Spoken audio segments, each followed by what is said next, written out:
ಭಾರತ ಪಾಕಿಸ್ತಾನಕ್ಕೆ ಕೊಡ್ತಾ ಇರುವಂತಹ ಏಟುಗಳನ್ನ ಗಮನಿಸ್ತಾ ಇದ್ದೀರಿ.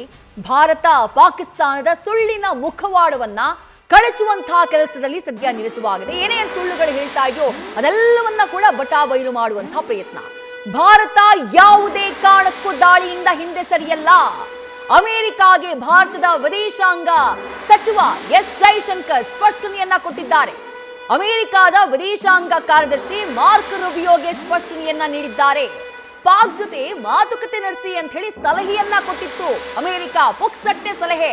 ನಿಮ್ಮ ಮಾತನ್ನ ಕೇಳಿ ಎಲ್ಲ ನಾವು ಯುದ್ಧವನ್ನ ನಿಲ್ಲಿಸೋದಕ್ಕೆ ಯಾವುದೇ ಕಾರಣಕ್ಕೂ ಸಾಧ್ಯ ಇಲ್ಲ, ಅಥವಾ ಅವ್ರು ದಾಳಿಯನ್ನ ಮಾಡ್ತಾ ಇದ್ರೆ ಕೈ ಕಟ್ಕೊಂಡು ಬಾಯಿ ಮುಚ್ಕೊಂಡು ಕೂರೋದಕ್ಕೆ ನಾವು ಸಿದ್ಧ ಇಲ್ಲ. ನೀವು ಹಿಂದೆ ನೋಡಿದಂತಹ ಭಾರತ ಇದಲ್ಲ.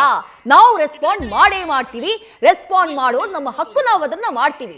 ನಮ್ಮ ನಾಗರಿಕರ ರಕ್ಷಣೆಗೆ, ನಮ್ಮ ದೇಶದ ರಕ್ಷಣೆಗೆ, ನಮ್ಮ ಸಾರ್ವಭೌಮತೆಯ ರಕ್ಷಣೆಗೆ ಅದನ್ನ ನಾವು ಮಾಡ್ತೀವಿ. ಯಾವುದೇ ಕಾರಣಕ್ಕೂ ಹಿಂದೆ ಸರಿಯುವಂತಹ ಪ್ರಶ್ನೆಯೇ ಇಲ್ಲ ಅಂತ ಹೇಳಿ ಗಡ್ಡಿ ಮುರಿದಂತೆ ಅಮೆರಿಕಾಗೆ ಸಂದೇಶವನ್ನ ಕೊಟ್ಟಿದೆ ಭಾರತ. ಎಸ್ ಜೈಶಂಕರ್ ಭಾರತದ ಡೇರ್ ಡೆವಿಲ್ ಸಚಿವ, ವಿದೇಶಾಂಗ ಸಚಿವ, ಅವರು ಸ್ಪಷ್ಟನೆಯನ್ನ ಕೊಡುವಂತಹ ಕೆಲಸವನ್ನ ಮಾಡಿದ್ದಾರೆ ಅಮೆರಿಕಾದ ವಿದೇಶಾಂಗ ಕಾರ್ಯದರ್ಶಿ ಮಾರ್ಕ್ ರೂಬಿಯೋಗೆ.